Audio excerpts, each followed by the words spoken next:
3, 2, 1 class start भइसकेको छ। सबैजनालाई नमस्कार, म सन्देश साबगै फेरि पनि स्वागत गर्न चाहन्छु। म नेपाल अनलाइन स्कुलको हाम्रो जुन क्लास भइरहेको छ खोसला थ्योरीजको पार्ट 2 हेर्नु भएको छैन भने गएर पार्ट 1 खोज्नुस्, पार्ट 1 भेटेर मजाले हेर्नुस् र पार्ट 1 बुझिसकेपछि पार्ट 2 हेर्नु होला। र पार्ट 1 हेरिसक्नु भएको छ भने यो तपाईहरुलाई पार्ट 2 भिडियो मैले पस्किदै छु। पार्ट 2 भिडियो अन्त्यसम्म हेर्नु होला, किनकि पार्ट 1 भन्दा अझै राम्रो अझै खतरा तपाईको कन्टेन्ट मैले लिएर आएको छु। र हरेक क्लास जस्तै मैले कुनै पनि क्लास स्टार्ट गर्छु भने त्यही केही इन्ट्रेस्टिङ त्यसमा ब्याकग्राउन्डबाट सुरु गर्छु। र आजको ब्याकग्राउन्ड हाम्रो के छ भने जुन हामीले यत्रो पढ्यौं अनि जुन हामीले खोसला थ्योरीमा जुन हाइड्रोलिक स्ट्रक्चर, यो हाइड्रोलिक स्ट्रक्चर यति मात्र त हैन नि त, यसलाई अलि ब्रोड सेन्समा हेरौँ, ब्रोड तरिकाले हेरौँ कसरी ल हेर्नुस्। इन्ट्रेस्टिङ छ नि त यो कुरा हेर्नु है। यो जुन यो एउटा पार्ट हो, तर मेन काम चाहिँ खतरा कुरा यहाँ हुन्छ हेर्नुस् है। यो त कुन कुराको पार्ट हो भने डाइभर्जन हेडवर्कको एउटा सानो हिस्सा हो। यो हेडवर्कको सानो हिस्सा केनल सिस्टमको कुरा त हो है खोसला थ्योरी। ल के हो भन्दाखेरि तपाईको के हुन्छ भन्दाखेरि हेर्नुस् है, तपाईको कस्तो हुन्छ भन्दाखेरि यो भयो हो, अनि यो भयो,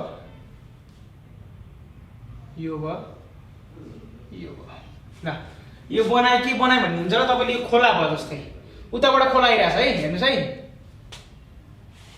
उताबाट खोला आइरहेछ यताको डिरेक्सनबाट। मैले माथि स्पेस लिएको थिएँ किनकि तल निमेली हुनुहुन्छ।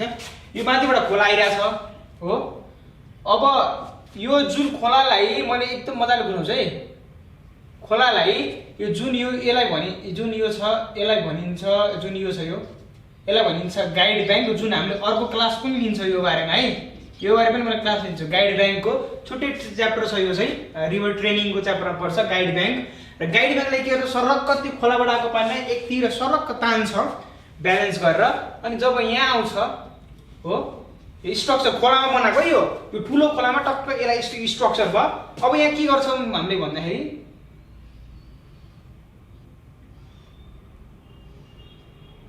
तपाईको हेर्नुस् है,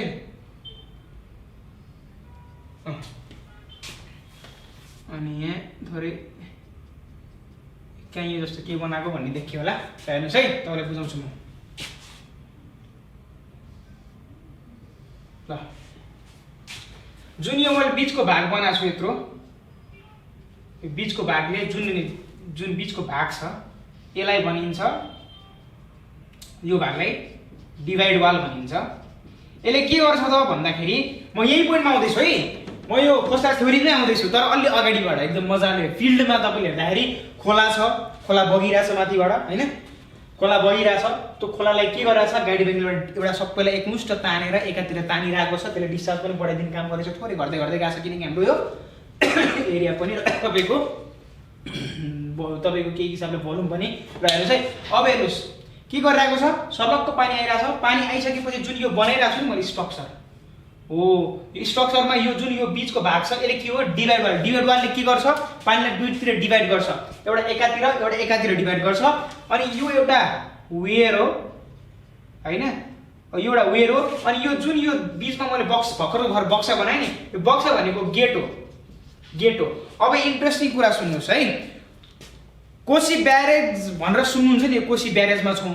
कहाँ पुग्नु हो सर, कहाँ पुग्नु भयो अङ्कल, कोशी ब्यारेजमा पुगे। ब्यारेज भनेर जुन युज हुन्छ नि पूर्वको मान्छेहरूले प्रायः जस्तो युज गर्ने, कोशी ब्यारेज भनेर जुन हामीले सिक्छौँ नि, कहाँ छौँ कोशी ब्यारेजमा छौँ, त्यो कोशी ब्यारेज पुलमा छौँ भने कोशी ब्यारेजमा छौँ भन्छ नि।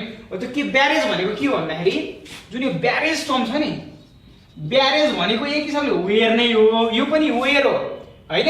तर यदि यो गेट क्लोज छ भने, यो गेट हो, यो गेट क्लोज छ भने यसले वेयरको काम गर्छ। यदि यो गेट ओपन गरिदियो भने यो वेयर नै ब्यारेजमा कन्भर्ट हुन्छ, यसलाई ब्यारेज भनिन्छ, ब्यारेज है। यदि वेयरमा गेट खोलिएको छ, गेट छ भने त्यसलाई के भनिन्छ ब्यारेज भनिन्छ। त्यो टर्म याद गर्नुस्। डिभाइड वालको टर्म मैले डाइभर्जन हेडवर्कको पुरै कन्सेप्ट भन्दैछु तपाईँलाई। अनि डिभाइड वालले के गर्यो, पानीलाई डिभाइड गर्ने काम गरिदिने भयो। अनि त्यसपछि तपाईँको अर्को के हुन्छ, यो अर्को वेयर, यो पनि वेयर हो एउटा, यो वेयर हो। यो वेयरले के गरिदिन्छ भन्दा वेयरमा चाहिँ एक हिसाबले सरी यो वेयर हो अनि यहाँ एउटा स्टेप स्टेप स्टेप बनाएर पानी राखेको हुन्छ अनि पानी यहाँ जम्मा हुन्छ आएर यति अब जस्तै अब पानी यसरी बगिरहेछ हेर्नुस् है पानी यसरी बगिरहेछ यो यो यो तपाईको बेड लेभल हेर्नुस् है यो बेड लेभल एकछिन यता हेर्नुस् यो बेड लेभल भयो हो पानी बगिरहेछ यहाँबाट तपाईले ठ्याक्क के ब्यारियर यहाँ राखिदिनु भयो हो यसरी यसमा यहाँ ब्यारियर राखिदिनु भयो यसलाई वेयर भनिन्छ र वेयर यहाँ भइसकेपछि पानी आइरहेको छ भने के हुनु यहाँ जम्मा हुने भने हो अब जम्मा भइसकेपछि वेयरले काम गर्ने भयो के भन्दा एउटा काम गर्ने भयो जम्मा गर्ने भयो वाटर लेभललाई राइज गरिदिने वाटर हेडलाई अब के गरिदिनु अरु काम जुन यहाँ छ है तपाईको हेर्नुस् है म तपाईलाई भन्दैछु मलाई मजाले हेर्नुस् यहाँ म तपाईलाई भन्दैछु जुन यसले के गर्छ पानीले जम्मा गर्ने काम गरिदिन्छ र अर्को जति पनि सिल्ट पार्टिकल्सहरु हुन्छ जति पनि स्यान्ड ग्राभल पार्टिकल्सहरु हुन्छ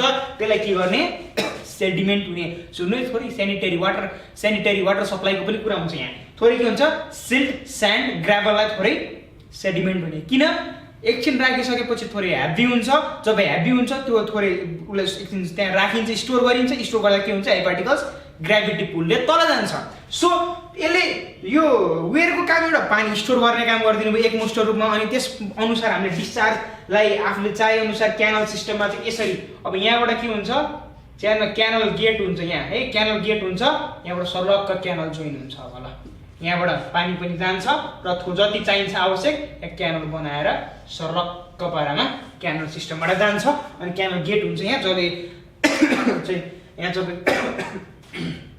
त्यसलाई चाहिँ कन्ट्रोल गर्छ पानी फ्लोलाई र अब जुन यो वेयरमा चाहिँ जुन सिल्ट हामीले ग्राभलहरु चाहिँ एक हिसाबले किन चाहिँ एक हिसाबले ग्राभिटीले पुल गरेर त्यो सिल्ट ग्राभलहरुलाई त सिधै तपाईको क्यानलमा पठाइदिनु हुन्थ्यो नि त किन वेयर गरेर सिधै कुनै प्रोसेसले पम्प सम युज गरेर गर्ने भन्ने कुरा नि गर्न सकिन्छ तर किन हामीले सिल्ट ग्राभलहरुलाई किन चाहिँ हामीले त्यसलाई फिल्टर आउट गरिन्छ किन सेडिमेन्ट गरिन्छ हेर्नुस् त तपाईले हामीले जुन क्यानललाई एउटा डिस्चार्ज राखेर डिजाइन गरिन्छ नि यो फिगरमा हेर्नुस् है मलाई भन्नुहुन्छ यो फिगरमा हेर्नुस् आवाज सुन्नुस् मेरो जुन डिस्चार्जको आधारमा डिजाइन गरिन्छ अनि साइड स्लोपदेखि लिएर सबै कुरा डिजाइन गरिन्छ नि क्यानल सिस्टमलाई यदि सिल्ट र ग्राभललाई त्यो छिर्न दियो भने सब बेकार जान्छ किन बेकार जान्छ डिस्चार्ज पनि कम भइदिन्छ सबै कुरा कम हुन्छ किन कम हुन्छ तपाईको भेलोसिटीदेखि लिएर सम्पूर्ण क्वान्टिटीदेखि लिएर सबै कम हुन्छ तपाईको क्यानल सिस्टममा यदि सिल्ट र ग्राभललाई जान दियो किन कसरी ल हेर्नुस् यदि तपाईको एउटा च्यानल छ अनि यहाँबाट